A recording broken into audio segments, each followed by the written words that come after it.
Hey, welcome to Project Recovery, a podcast about addiction. More importantly, it's about recovery. I'm Casey Scott. That's Dr. Matt Woolley. He's a clinical psychologist and back from vacation.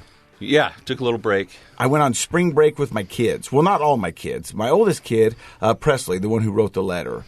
She's graduating this year. Yep, senior in high school. Yep. I've got some amazing news. What's that?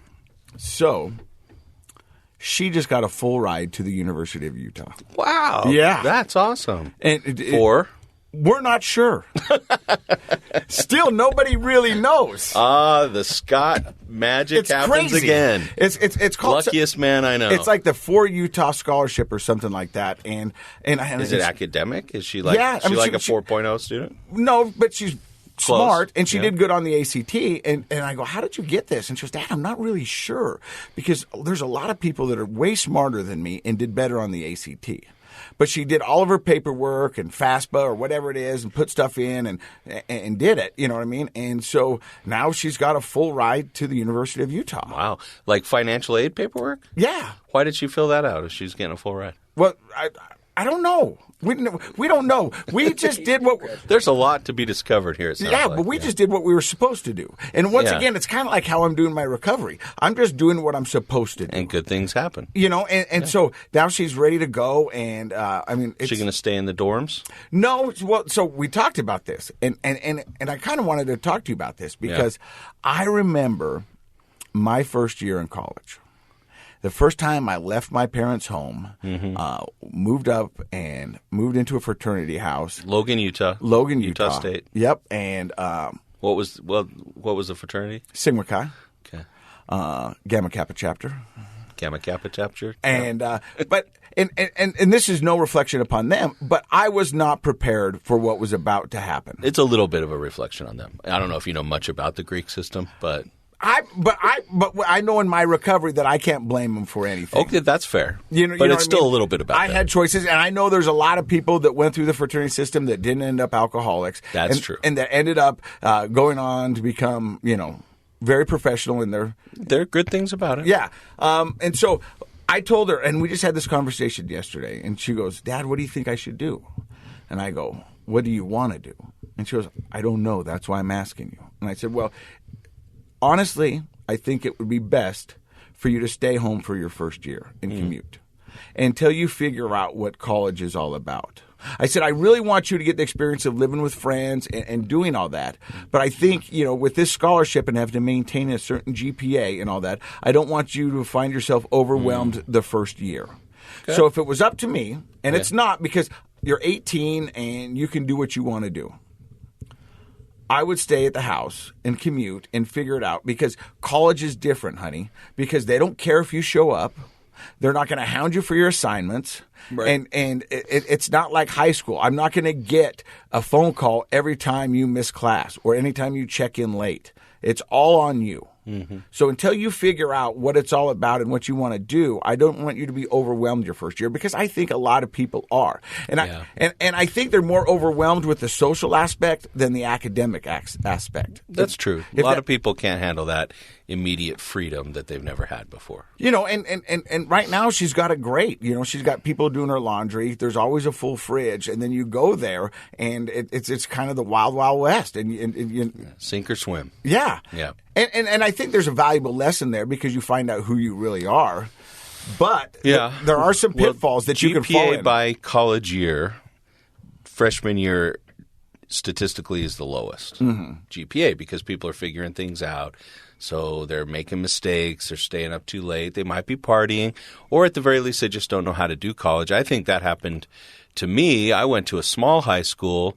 Didn't really academics in high school weren't that important to me. Like I could kind of show up and get a B, and that was good enough. Yeah. And I was focused on friends and sports and stuff. So when I showed up at college, I remember about halfway through that first semester, I was like, oh, I don't really know how to study. Yeah. So you have to learn those things. Yeah. If you haven't already. And I think if you look back at a lot of high school years, there's an academic, and it's supposed to be the most important, but let's be honest, it's not. There's athletes, and there's dances, and there's cliques. In high school? Yeah. Yeah. Yeah. So I would say this, advice to her from a college professor. And a graduate. Yeah, I did that. Couple of thoughts. I always tell people, first semester, take the minimum number of credits and make sure you have at least one fun class in there. Okay. Number 2, for freshmen, especially if they're commuting, find out about all the freshman social activities and make sure she goes to those. They're usually right the week before in the first month of school, but she needs to get integrated. Otherwise, she might feel sort of like she's not part of the campus and all of that. Number 3, another bit of advice I always give is learn to study on campus. So, what a lot of high school kids do their freshman year is they're like, oh, I only have 3 or 4 classes, and so I can just go home afterwards, back to their dorm or back to their house or whatever.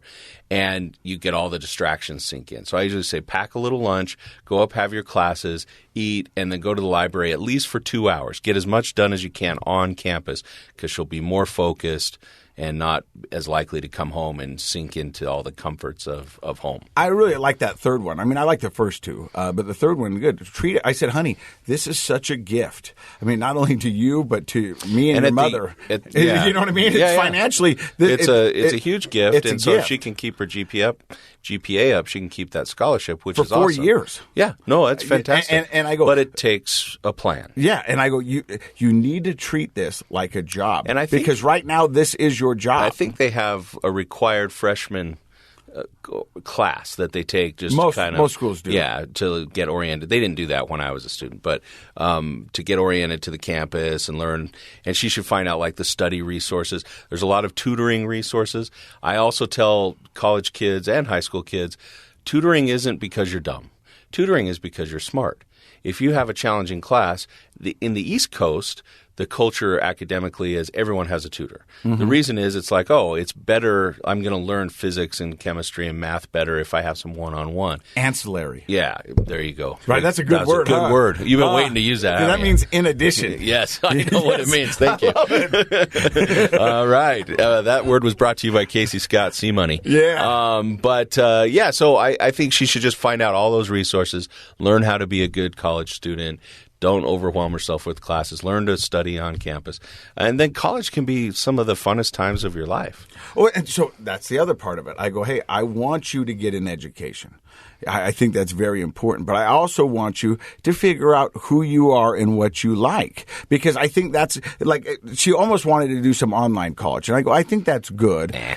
Okay. Let's just say I said no. I was like, that's for when you're older and you're trying to work and you got kids at home. It makes sense then. But when you're a college kid, go to college. I said go there, find out because maybe you have a different group of friends that you haven't been exposed to yet. The only friends you've been exposed to right now are people that live in our neighborhood, and for the most part, I call it friends by geography. Yes, right. That's the only reason you're friends is because they live in your neighborhood and they went to your elementary school. Yeah, but college is great because now you can find friends that are from more all like over you. The country. Yeah, all over the world. Or different than you. Yeah, and find out what you like. You know, I said, and so it's going to be interesting. I'm kind of excited, Are you worried about her partying, though? Have you talked to her about that? Have you had the conversation? I mean, you're pretty open with your kids about it. We have an open conversation about drinking, and she hasn't drank yet. I think she would tell me, and I just had to sit him down. I go, hey, listen, your dad had it, your grandpa. What about weed? No weed either. Kids aren't drinking these days like they used to. No, and no weed, and like even no vaping. I said, have you vaped? And she's like, no. I go, come on, you've had to vape. She goes, no, Dad, I haven't. Good for her because vaping is the worst. Yeah, and you want to talk about a gateway.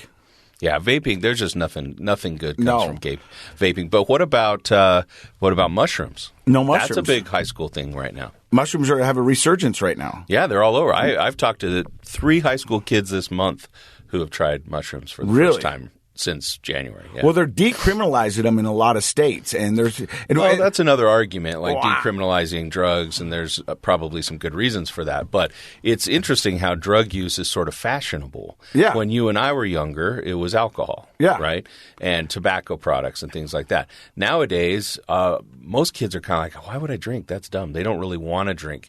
Some do, but it's weed, and now it's becoming the psychedelics. Well, I think the other stuff is easier to hide for a student and for a young person.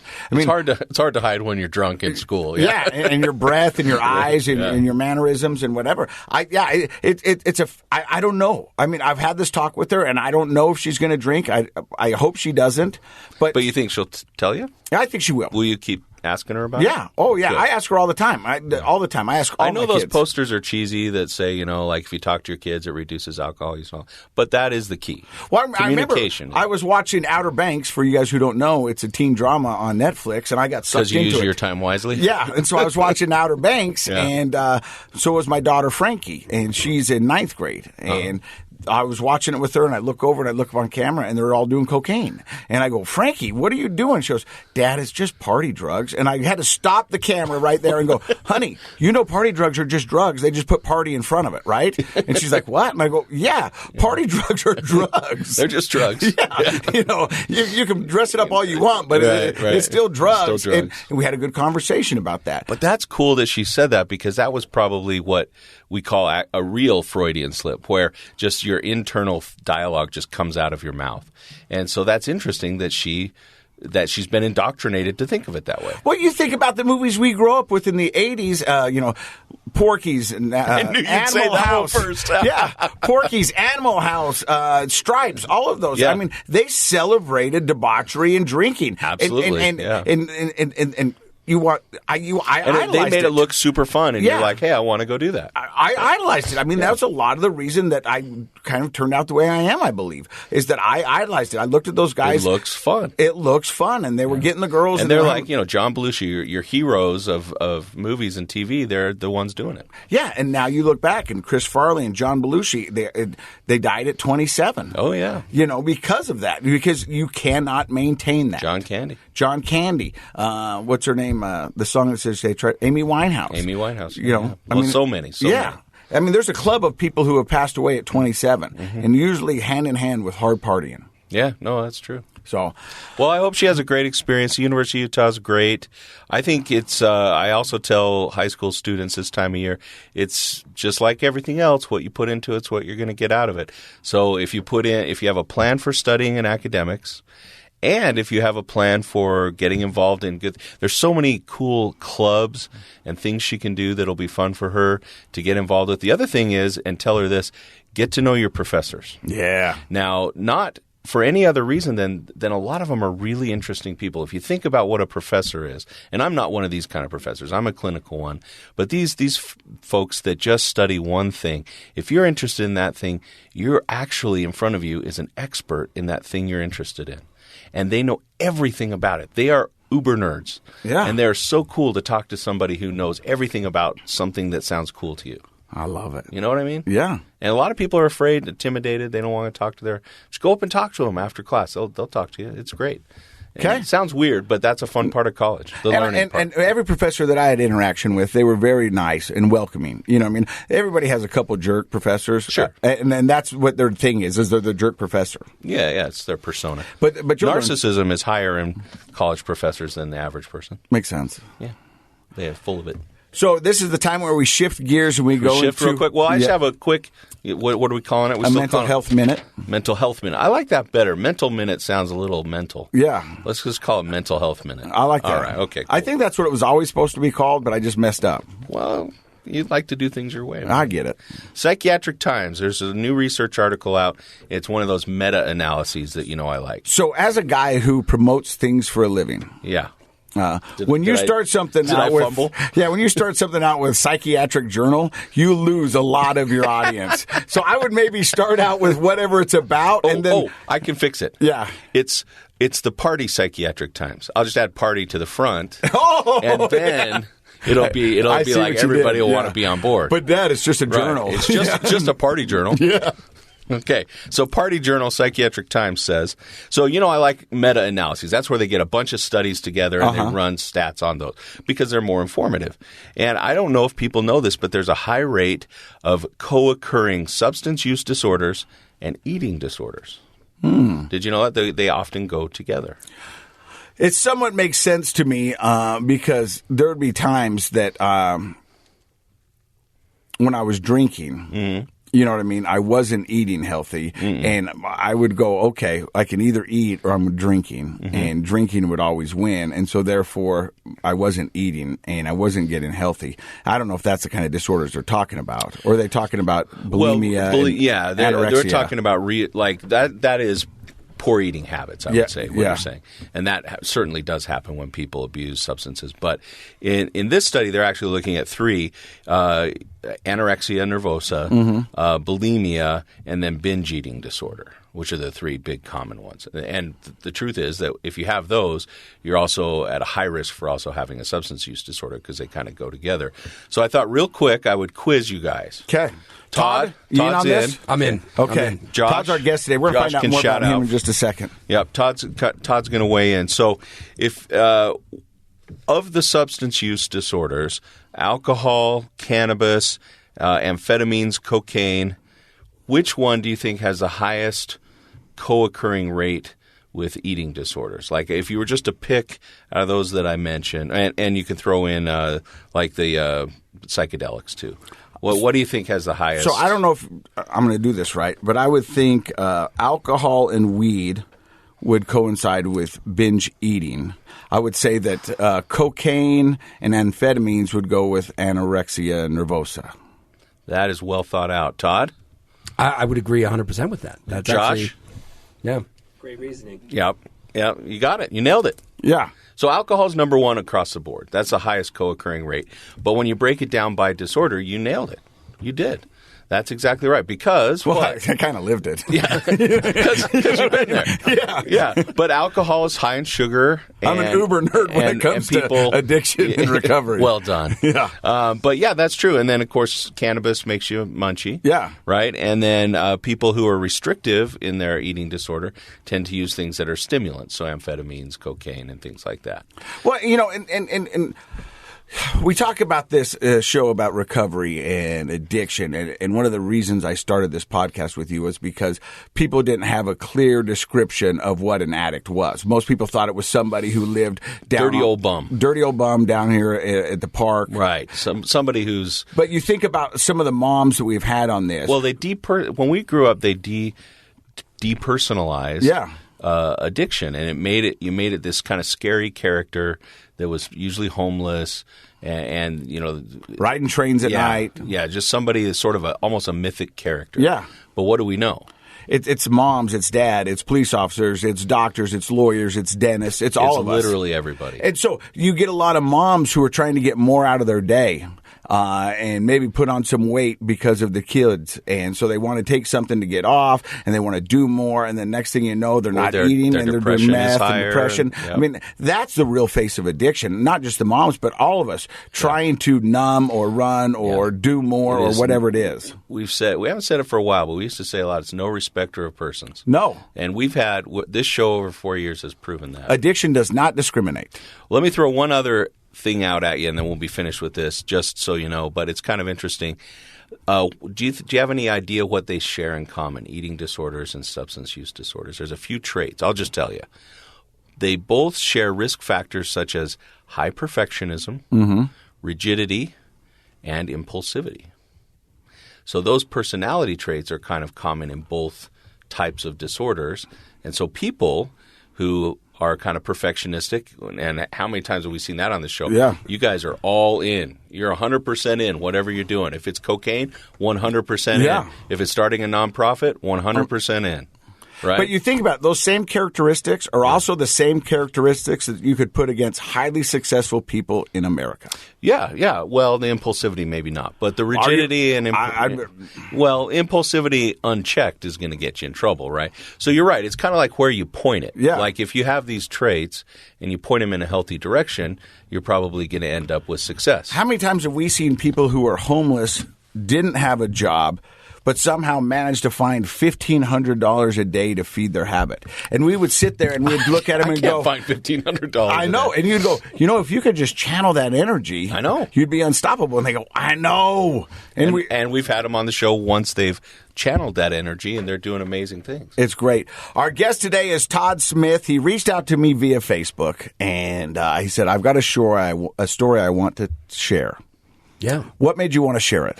I had actually listened to a few of your episodes, and in sharing my story with other people in my life and other people that I've gone through recovery with and other places that I've been, a lot of people have found inspiration from it, and so I wanted to come and share it. All right. Well, we're going to hear Todd Smith's story coming up next. You're listening to Project Recovery.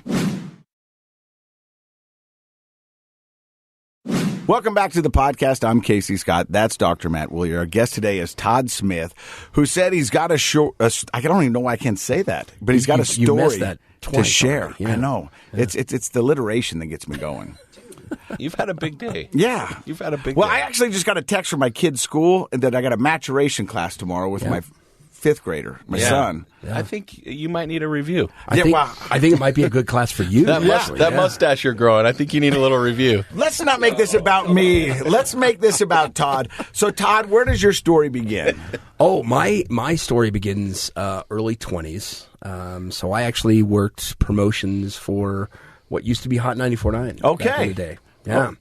Are you a Utah boy? You grew up in Utah? No, moved here in '84. Originally from New York, Florida, Germany, Florida here. So. Oh, wow. Okay. You've been all over. Been all over, yeah. So are you an only child? Older sister, 2 years older than me. Uh-huh. Mom and dad. Dad passed in 2006, actually due to addiction. He was an alcoholic.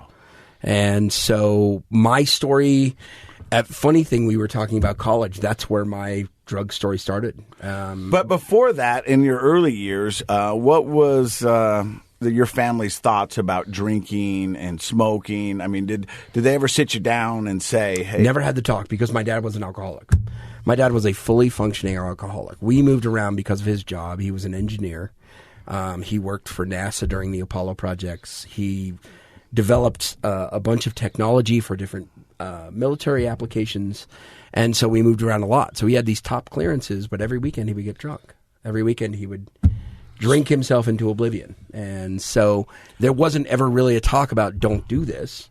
I just all of a sudden realized that this was a bad thing. So I didn't have my first drink. I didn't smoke my first anything or do anything until I was in college, and I was away from it. Can I ask what kind of alcoholic was he? So he was a vodka guy. He was a wild turkey guy. Was he a fun alcoholic or was he a... The one thing is it was an all or nothing kind of thing. It was there's my dad or oh no, he's in bed and he's passed out. Okay. He wasn't a mad drunk. Angry. He wasn't a physical drunk. Was he a fun drunk? No, he was just it was either withdrawing. He was there or he was just completely passed out. Oh, okay. So for me, when I was drinking, I wasn't a mean drunk. I could be a sarcastic drunk.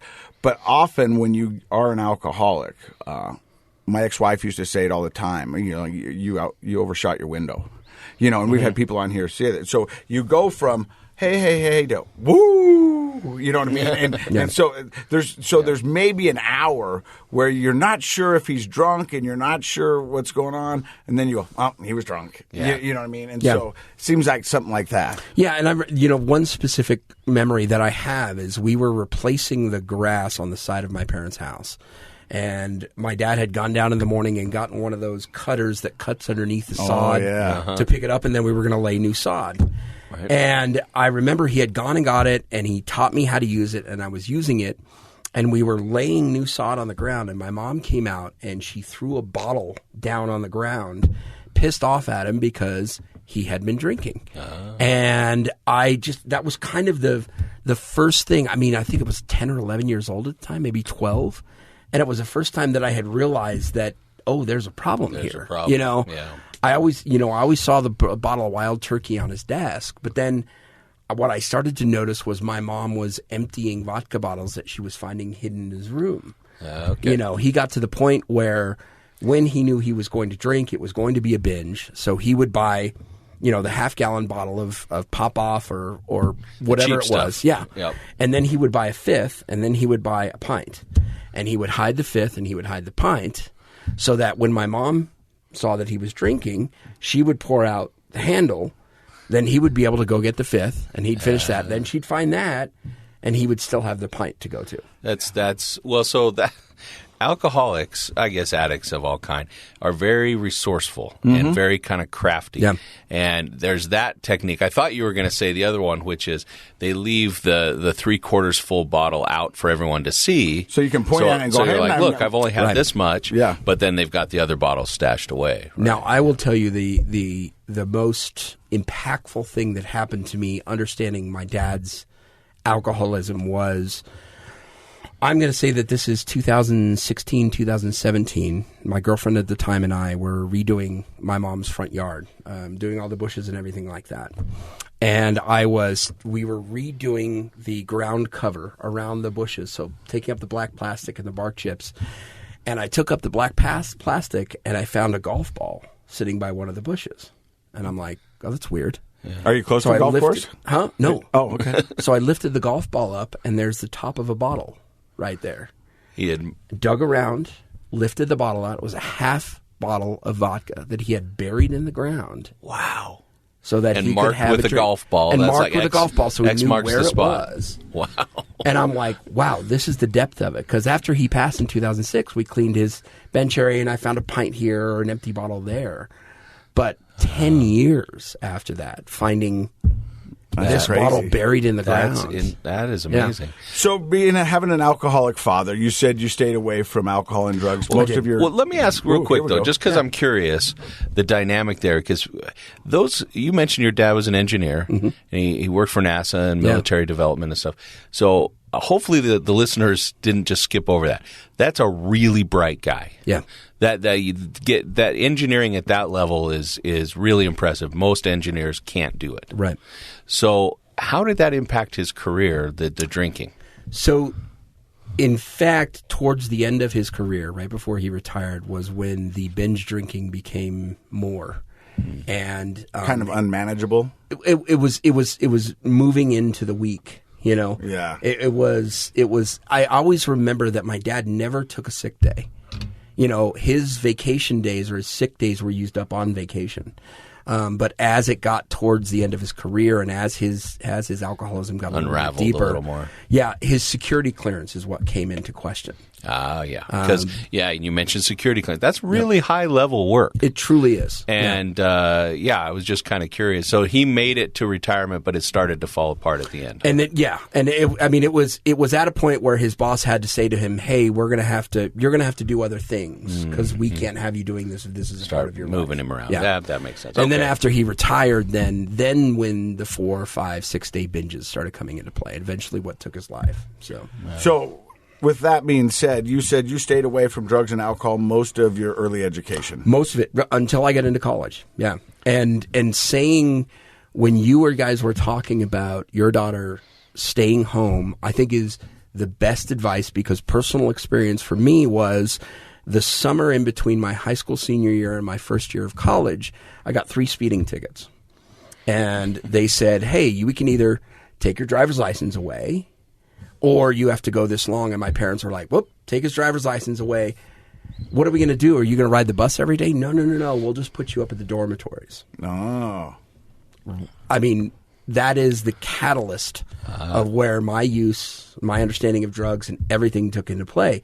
It is exactly that. You are taken out of the environment that you talked about, where the fridge is there, the laundry's getting done, roof over your head. You don't have to worry about dinner time or what you're going to do. You've got your social circle, and then you're thrown into a dormitory, 3 floors. This is old Austin Hall up at the University of Utah. Yeah. And 3 floors of people that you don't know. And my roommate comes in first day with a handle of vodka and a 2-liter bottle of Sprite. I've never drank before. What do you want to do? Let's drink. All right, great. Tried mushrooms for the first time. Tried acid for the first time. Tried pot for the first time. Now, you could have done those things in high school. Could have. So what made you say yes to it in college? Just if I look back at it now, I think it's the ultimate freedom pass. You're away from the parents. I didn't have to go home drunk.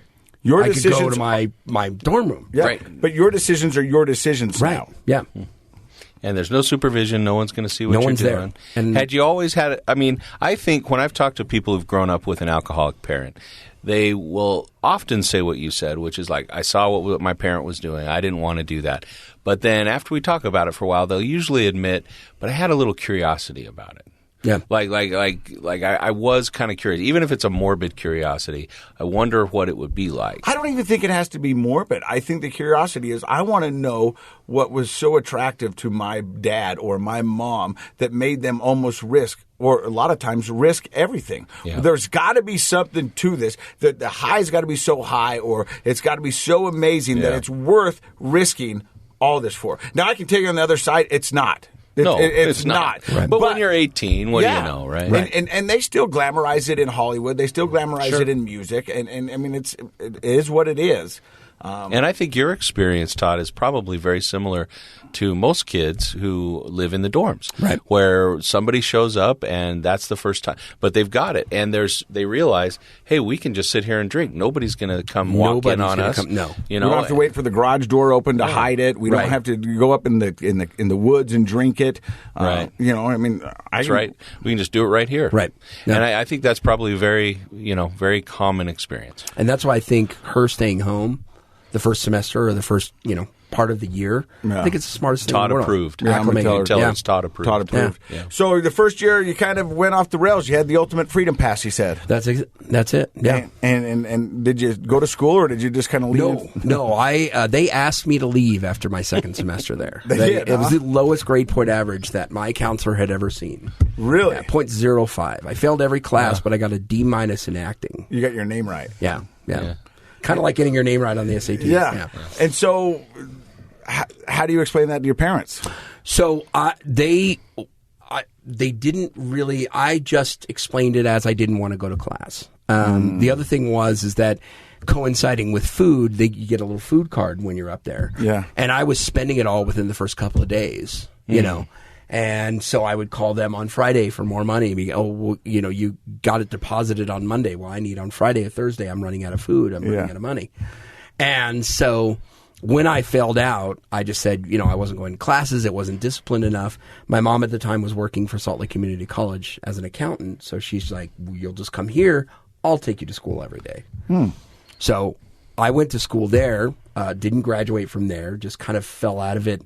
Really just wanted to start working. I honestly never wanted to go to college in the first place. You just thought you had to? It was one of those things. My sister, who's very accomplished, she's 2 years older than I am. She went to college. She got her master's degree. And, she's moved on and has a wonderful career. I just thought for myself, I just didn't feel college was necessary for me, And I remember, my mom was the one that signed me up for Salt Lake Community College. She's like, you're going to go to school. We've got this opportunity for you. We've made sure that you've had this opportunity. You're going to go to school. And so it was more of an obligation. And for me, I've always, if I don't want to do something, I'm not going to put much effort into it.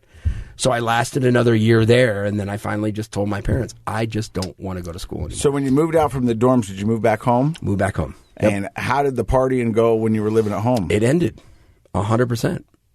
I went back to just being the kid at home. No worries, no nothing. Were you kind of an obedient kid, do what your parents asked you to do kind of kid? Absolutely. Yeah. Once you're in their house, you grow up with that's the rules. Yeah, their house, their rules. And I remember, not every teenager feels that way, FYI. Right. But I'm glad that was your experience. That's good. One of the, I can remember having a conversation deep in my addiction with my dad, where he was berating me for not being responsible and I looked at him and I said, we're the same person. We're addicted just the same. You're an alcoholic. I'm a drug addict. What makes you so different? And he said, listen, all of my bills are paid. This house is paid for. Everything I have, I own. Everything's fine on my end. You're the one who's messing up. You don't have a place to stay. Isn't that the ultimate justification? Yeah. I hear that a lot. The functional part of being an I'm addict. checking all the boxes that need to be. Yeah. Let me do what I want. Everything's taken care of. And I bet you that was a motivator for him all along through his adult life. that if I can do all those things, Right. then I can keep my addiction. I can keep drinking. And I don't know your dad, obviously, but that's a common story. It is.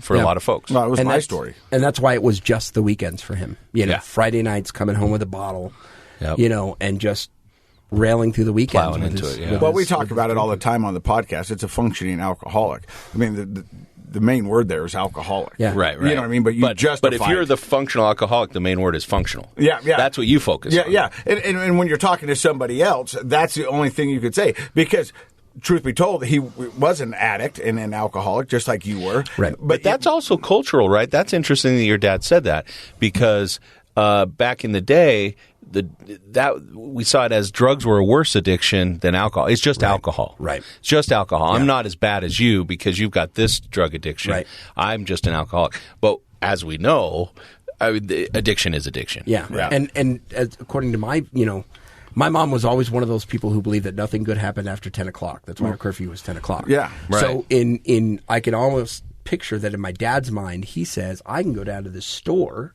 in public and buy what I'm doing. There but you go. You have to go to the corner with some seedy guy in a black jacket, who you have to talk to, and you can't, Well, that's what can't you look at always his said, face. Casey. Yeah. Your drug dealer was at the Maverick. Yeah, on the corner. Yeah. You know what I mean? It's like, I can buy mine right here. Yeah. Yeah. And that legitimizes it. How do you find yourself in an addiction? So it really started when I met a radio personality from the old radio station. Did you have an idea that you wanted to go into that? I didn't. The funny thing was, it was an old social club called the Bay. Yeah, downtown. I remember the Bay. Right. I was at the Bay, and he was doing a live remote there, and him and I, you have those people in your life where you just become friends with them almost instantaneously, and him and I just hit it off right there. And so within a week or so, he said, hey, they're looking for people to do promotions. So I was a guy that wrote out, did the van, set up for live remotes, all those kind of things. You guys are the same person. And then it was Shooters in Sugar House, which Yep. is where the bar was. He was doing live remotes from there, or Shakers over on North Temple. And that's where I got my introduction. I did my first line of cocaine with some very, very famous people after a big concert here in Salt Lake City. Okay. And it was 100% from there. And it started out just like my dad. It was only on the weekends. It was only when we were done doing all of our work that I could go and do it. And then it was kind of a reward Monday. for hard work. Yeah. Monday I'm waking up, I'm a little hungover. Hey, let's do a line. Well, and I think that's the same for a lot of addicts. At first, I'm just partying on Friday and Saturday. Yeah. Well, then Thursday is really a baby Friday, so we should probably drink on Thursday. And then, Sunday is football all day, and, it's the last free day before we have to start the week again. So now we'll start drinking on Sunday.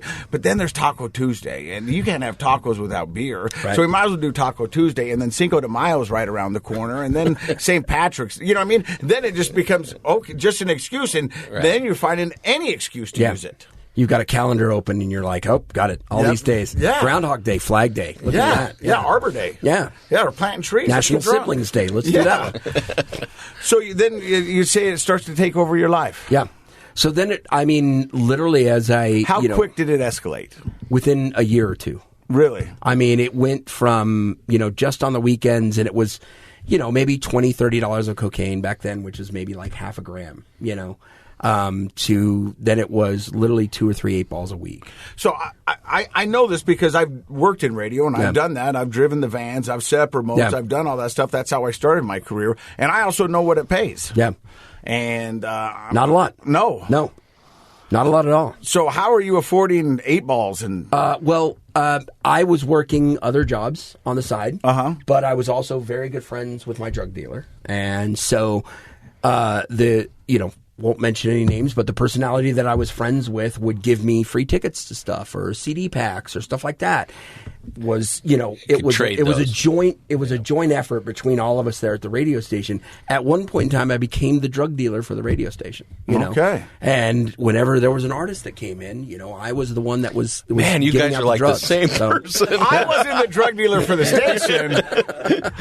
No, but let's be honest. You partied and found drugs for some of the the big artists that came to town. It was great. I mean, I got kicked out of Midnight Oil's dressing room for drinking all their beer. Oh, wow. Yeah. Nice. How can we sleep when the beds are burning because Casey's drinking all the beer? Get out of the dressing room. True story, Yeah. But here's the other thing is that you were probably celebrated for your role. 100%. Yep. And you thought you were doing good. Yep. And you were young. Yeah.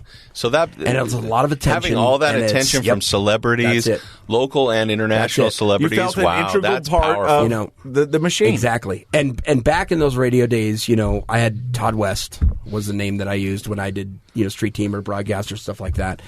And I truly found out after this last stint in rehab was that I had created Todd West. And Todd West was non-consequential. Todd West was superior to whatever.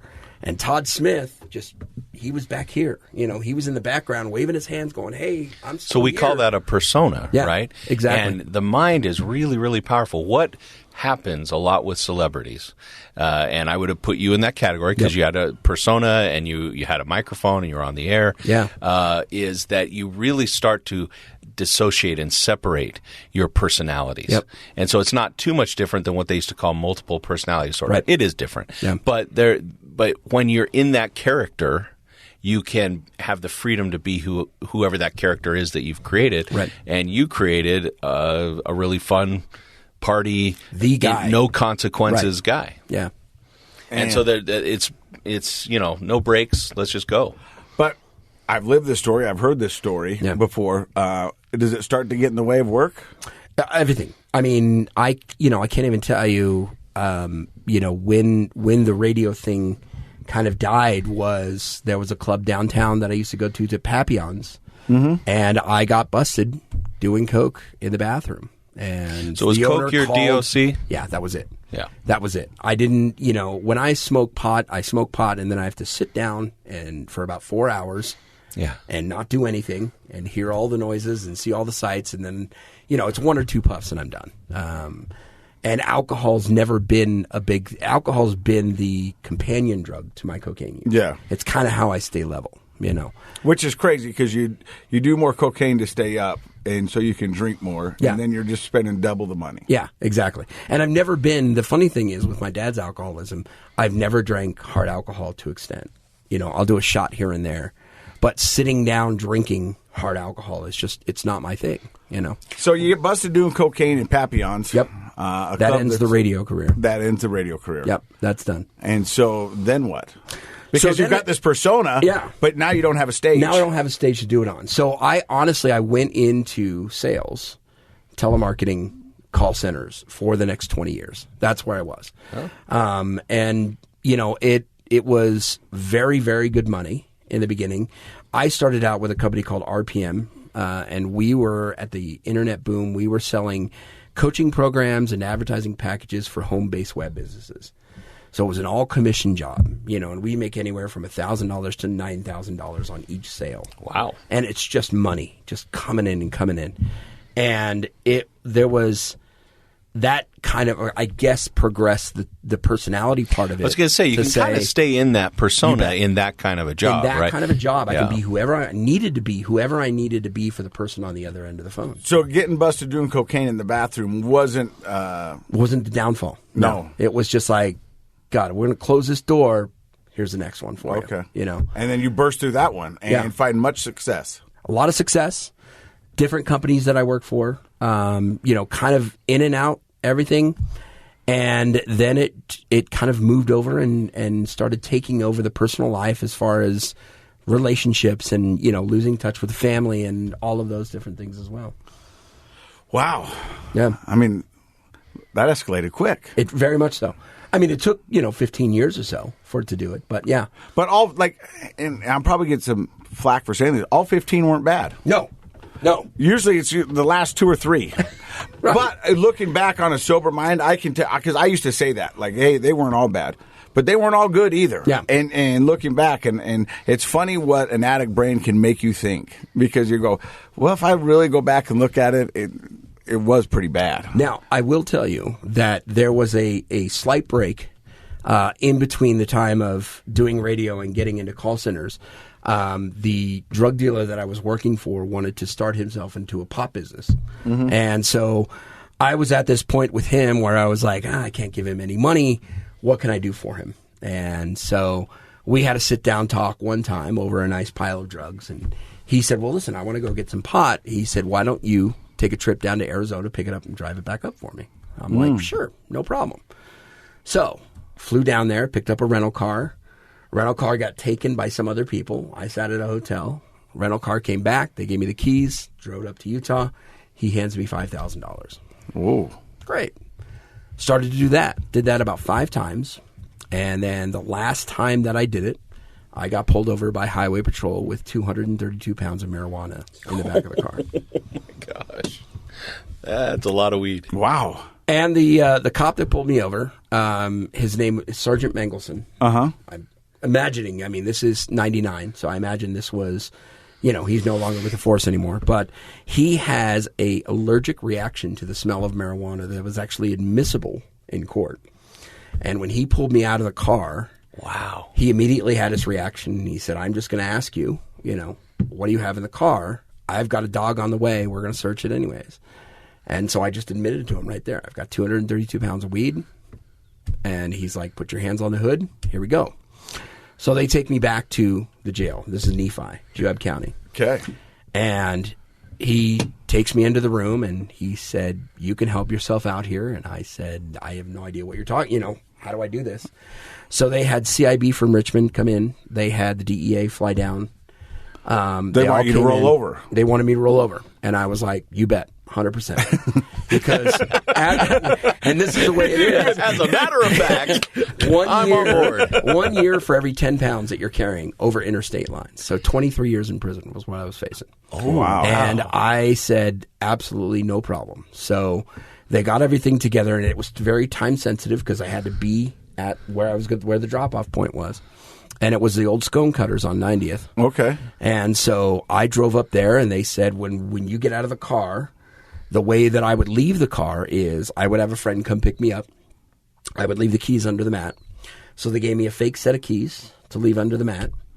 And I got out of the car, saw the 2 guys in there, kind of gave them a little bit of a wave, threw the keys under the mat, started to walk away, and immediately the place gets swarmed by cops. Wow. They arrest me along with arresting them. They told me to kind of fight them and act it up, like I was upset. Yeah. I started yelling at the 2 guys. I'm like, you guys set me up. You guys set me up. I'm going to kill you when we get into prison. When I find you, I'm going to kill you. This is amazing. Academy Award. Yeah. Yeah. And the wonderful prosecutor down in Juab County dropped it from a minimum mandatory of 23 years in federal prison down to a 3rd-degree simple possession charge. Wow. Wow. So I wound up because of your cooperation. Because of my cooperation. Yeah. So I wound up spending just about 2.5 years in prison, and then got out and started my career with doing call centers. So, yeah, that is a little bit of an interruption between the 2 careers. Yeah. And so, how quick out of jail or prison did you get back into cocaine? Oh, within, I would say 6 months. Okay. Yeah. Well, but the 2.5 years is still a long time to be in prison. Time. You bet. What was that like? It was. I think I had a different experience than a lot of people have. When you go into prison, you go into reception and orientation. You wait for your matrix to come through, which is your points that you get, and it's based on your past history. I had 0 crimes. I mean, traffic infractions before that. Well, you had those 3 speeding tickets. 3, exactly. The traffic infractions, right? And so what they said was my point matrix was 9. And if you had a point matrix of 7, you could immediately be sent to a halfway house. So because of the severity of my crime and the amount of drugs that I had, that the parole board was keen to, but not outside. My packet when I went into prison was completely rewritten so that nobody knew that I had ratted out all these people. Okay. So that I wasn't subject to being harmed or be put into protective custody or anything like that. And so my experience was I spent the first 6 months in a inside drug program that was there. And then the last year that I was there, I was actually on the work camp that was out at Camp Williams. And I did tire shredding for the state. You know, they would shred tires. And so I would go to work 5 days a week, come back to camp. I had home visits for the last 6 months that I was there. Okay. And then got out. So I wasn't in with hardened criminals. You know, I was in kind of the nicer. It was 288, what they call, which was Timpanogos. Yeah. So it was a nicer experience for me. I mean, it was, to be honest with you, some of the best sleep that I've ever had in my entire life. Yeah. Because you're in a concrete coffin and there's no sound. You know, except well, for we've your heard roommate. people say It's that, like deprecation. Yeah. Well, are you still friends with your drug dealer? I am not. No, God. No. So then you get into the call center, Yeah. and you say you had about a 15-year run with doing different jobs. And yeah, and it was more of I went back to kind of the partying stages. You know, I was just on the weekends. To Todd West. Yeah. You know, but it wasn't as much as it was before. You know, I was still using. I was still losing jobs because I was using. Wasn't as intense as it was during those times when I was working at the radio station. Yeah. Did you have any thought that you had a problem? Of course. I mean, you know, when you're struggling to pay rent and borrowing money, or you know, all of those. I mean, a different lot things. of people tell me they're like, it was inconvenient, but they didn't really feel like they had a problem. No, I mean, I knew I had a problem. Okay. Yeah, I absolutely knew I had a problem. So after 15 years, you say it starts to kind of wear it. Yeah. And you're messing up relationships. You're alienating yourself from your family. Yep. And is everything crumbling? So yes and no. At this point, I had an opportunity where I moved back in with my mom. She wasn't doing very good health wise. She had a lot of back problems, and so I moved in with her. And in doing so, started to kind of commingle as far as her finances and my finances. Mm-hmm. And by saying that, it's basically is that I had access to her money, and I started using it on my own, and I started trying to cover it up. And it all came to a head at one point in time. And I was actually, my sister found out about it, and my mom had found out about it, and they came to me and said, "What is this?" And I just outright said, "This is it. This is what I did." Turned myself into the police, and I was charged with a. I can't even remember what they called it, but it's basically having to do with an adult person. Okay. Exploitation of a vulnerable yes. adult. Yeah. Yep. And then a check writing fraud. And I had gone so far as to, when I was living with my mom, she had applied for because I was buying things for her because she wasn't able to get out of the house. Yeah. And so she had applied for a credit card that had both of our names on it. I never told her that it came in, and then took all the money off of it and was just buying, if my drug dealer needed something, I would buy it for him, or I would take cash off of the credit card. And that's really the kind of the big catalyst to what it was. They found out about it, Discover Card had called the house. My family found out about it. And so then I was, on my own and tried to really, start to rebuild myself, tried to stay clean, wasn't working. And then I'm going to say probably about 2 or 3 years later, I gotten back into the good graces of my family, still kind of living on my own, but my mom decided to sell her house, and went through the whole process of helping her sell her house, got everything ready. My son helped me out. Everything got taken care of. The house got sold, and again, still had access to her money because I was helping her do that kind of stuff, and started into that cycle again. And that is where it had come just right at the beginning of January. She had given us all a cash gift after selling the house, my sister, my son, and myself. And I had kept that in her account and was drawing out of it, but I was also drawing out more money than I should have. And my mom had called me the night before, and she said, "Hey, listen, I'm seeing these withdrawals. I know that you still had money in the account. Come by tomorrow, and let's talk about it." And I just knew that was it. I knew how far I was back into the addiction. I was ashamed. I was depressed. I was sad. All of those super, super deep emotions where you're at. And I had just gotten her baclofen prescription filled. and it was a 90-day supply. I don't know what baclofen is. Baclofen is a muscle relaxer. Okay. And so I had that in my car, and the next day I was actually supposed to go out to dinner with my mom and my son, and I woke up that morning and I decided that was it. I didn't want to face them. I didn't want to go through this again. I didn't want the disappointment of that again. And so I went and I bought 2 things of chocolate milk, and I dumped half of the chocolate milk out, and I crushed up 900 milligrams of baclofen. Oh, my gosh. And I put it into the chocolate milk bottle, Wow. and I shook it up, got it diluted. I drank it, drank the chocolate milk, drank it.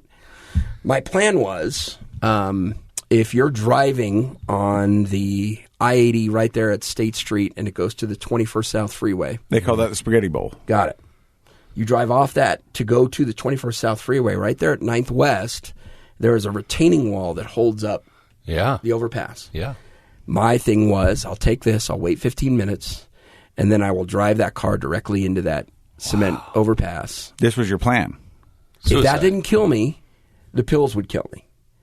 But I wanted it kind of to coincide. I thought, it won't be so bad. It won't seem like a suicide. This is my head. It won't seem like a suicide attempt if I'm on these pills and I crash into the wall.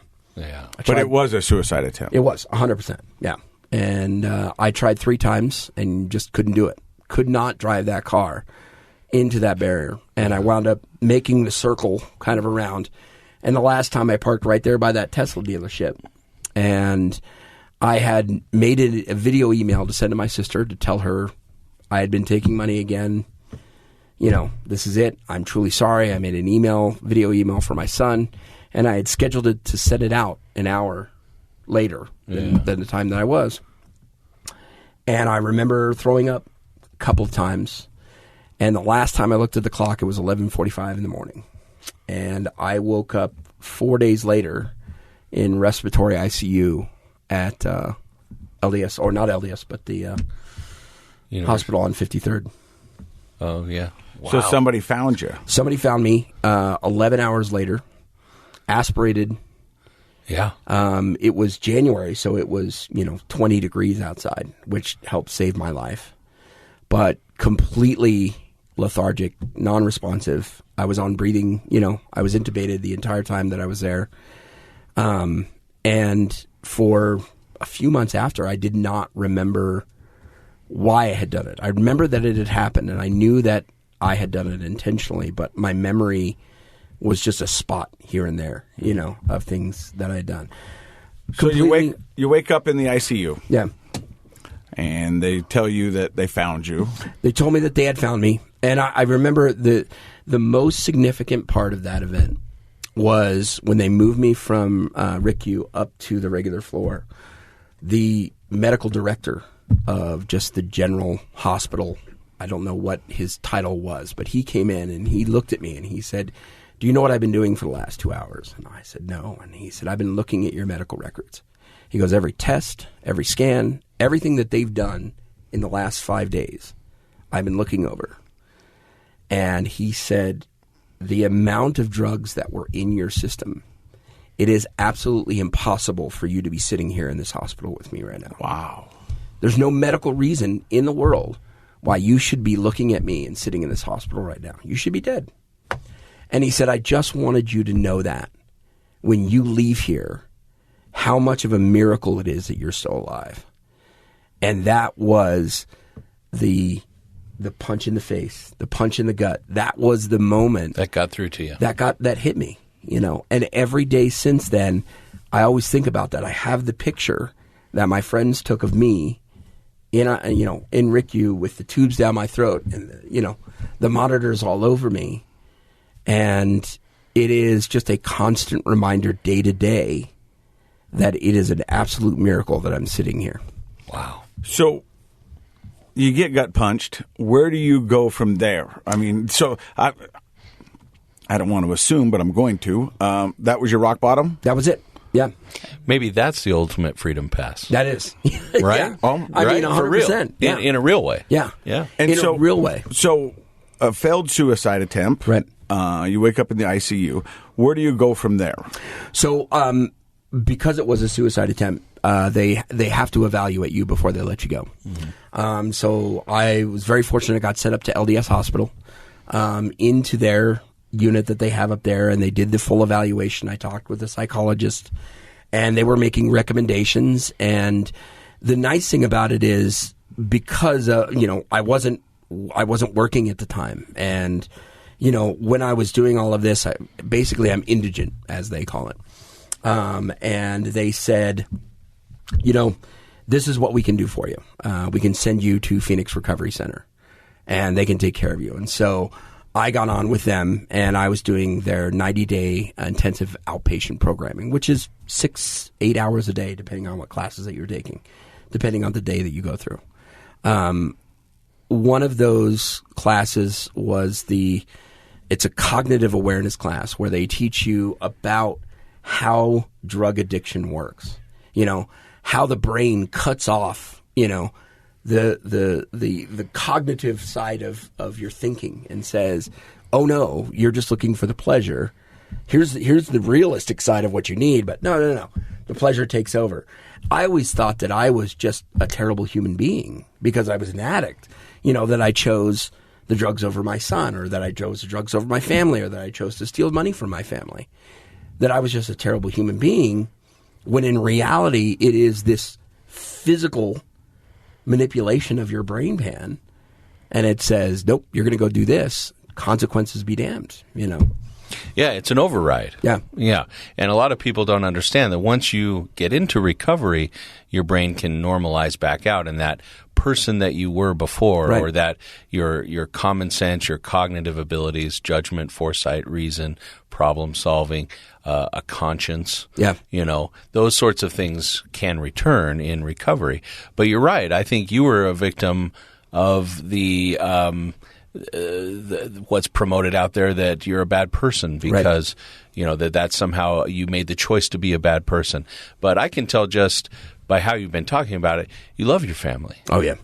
Yeah. And that would have never been a choice you made to take advantage of your family, or put anything above your family. So a lot of times addicts think, well, I must be a bad person because I'm doing that. Yeah.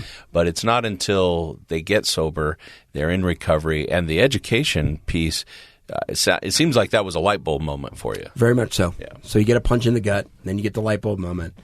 And then I started living my life as though, I say this in the best way. Gary Vaynerchuk's one of my favorite people, and he does a Monday motivation. He talks about how everybody looks at Monday motivation, Monday with like heads down. Oh, it's Monday. I hate Monday.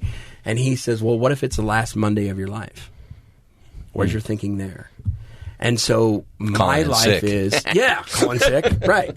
Would you be so downtrodden about it being Monday, or would you live to your fullest potential? Yeah. And that's where I have taken my life, is not every day is not a Disneyland day, but every day is I try to reach out to people. I try to make somebody's day. If I'm sitting down at a restaurant, I'm interacting with that person, making sure that they're okay and giving them a great tip, just making my interaction with other people be as pleasant as I can possibly make it.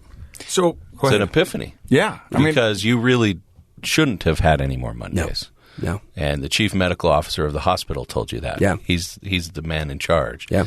It was a life changer, wasn't it? It really was. So we know what life looks like for you now, and you're making a difference. How long ago was it? How long have you been January sober? 20th, what I consider I take this from the military, but it's my alive day. A lot of military personnel talk about the day that, either they were hit by an IED or they were shot or something like that, and they consider that their alive day. That's truly my birthday, is January 20th. We're talking about just of 2020. 2020. Okay, so 3 years and 3 years.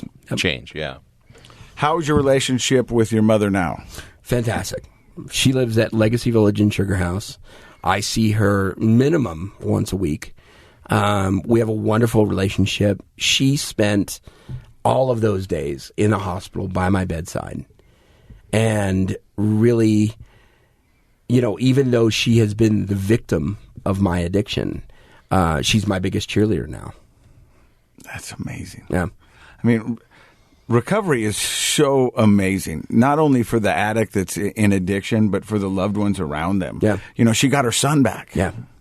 And you know what? It's not what I love about, and part of the reason why I think you and I wanted to name the show Project Recovery and focus on recovery is it isn't just recovery from, the addiction. Everything else recovers as well. Yeah.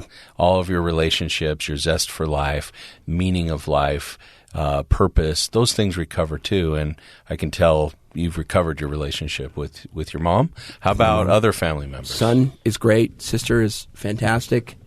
I'm a grandfather now. What? So, yeah, I know, right? That's awesome. Yeah, my granddaughter Aurora. So it's all of those things, and when you think, it's again, I go back to those moments where I would have never have had these. My best friends took me to California for my 50th birthday, and it was, I walked out on the edge of a jetty at 6 o'clock in the morning with the sunrise, and I would have never have seen this. Those little moments, I would have never have known all of this. Yeah. And I think back to my dad, who died when my son was 4, not getting to know his granddaughter like my mom does, and all of those things that are little bits of inspiration for me to continue and move on and stay in recovery. We haven't asked this from our guests in a while, but what do you utilize daily to help you in recovery? Is there something that if somebody's out there that they'd be like, hey, maybe this will work for me? I'll be honest with you. Every once in a while, I get the twinge. I would honestly be honest with you and say it's at least once or twice a week. You get that little thing spark in the back of your head. It's like, maybe, I could, I could do this, I could do that, It'll be different this I time. still know where to go, it's easily accessible. For me, and it's funny because we were talking about food addiction coinciding or those kind of eating addictions coinciding with it.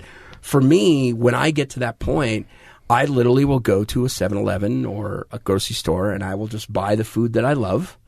And I will go home and I'll put on Netflix or I'll put on some show and I'll stream it for a couple of hours. And it gets me through those moments. So I think really an answer to your question is you need to find the thing that brings you the most amount of joy. My son, my granddaughter, my mom, my sister, they bring me great joy. But cuddling up in that perfect, blanket cocoon and pillow cocoon and having something streaming right in front of you with your favorite food, it brings me comfort in a way that helps me work through those addictions. That's interesting that you say that because I think that twinge is that brain wanting that pleasure again. Yeah. It's the pleasure centers of your brain have been really worked over the years. Yeah. And it takes, you're 3 years sober, so congratulations. Yeah, that's amazing. impressive. Thank you. But, for years to come, I would imagine that will lessen. But you're right. It is a biological process. Yeah. Addiction isn't just a choice. There is a change that happens to your brain, and it takes a while for that brain to recover. And I believe most people, after the years go by, they get to the point where it becomes very rare that they get the twinge. But good for you for finding a replacement pleasure. I appreciate that. The thing I've loved about your story, Todd, is you are a gregarious, outgoing guy. I can see why you were a hit on radio, and I can see why people fell in love with you. And when you told your story, you told it with such life. But when you were talking about hurting your mom financially and some of the things, your demeanor changed. And I know that's how it really affected you. Yeah. And I just loved how honest and earnest you've been with your conversation today. And I think the world needs to hear it, and I can't wait for people to get a listen. Dr. Matt, what do you think? Well, ditto to all of that. I mean, you would be great on the radio. Yeah, you're fun. Thanks. This is actually the most fun I've had in a while on the show with Todd. Yeah, just because he's got that energy like he you understands. have. Yeah, it's very similar. Gratitude, I think, is what I'm taking away. Yeah. That as you were talking there at the end of your story, it's just the gratitude for the sunrise, the gratitude for the small things. I think that if a person needs something to get through a hard time, reach for gratitude.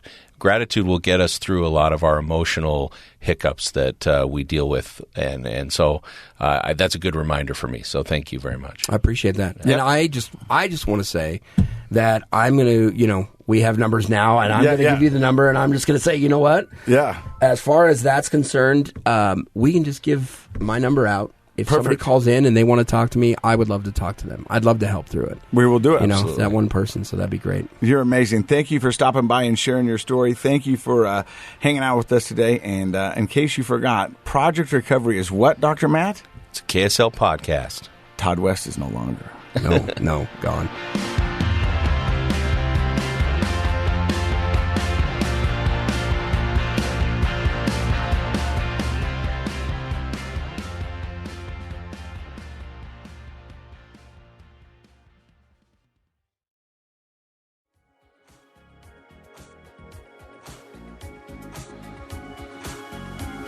The contents of this program are for informational purposes only. The program is not intended to be a substitute for professional medical advice, diagnosis, or treatment. Always seek the advice of your physician, licensed therapist, or other qualified health provider with any questions you may have regarding a medical condition. Never disregard professional medical advice or delay in seeking it because of something you've heard on this program. KSL does not recommend or endorse any specific tests, physicians, products, procedures, opinions, or other information that may be mentioned on the program. Reliance on any information provided on the program is solely at your own risk.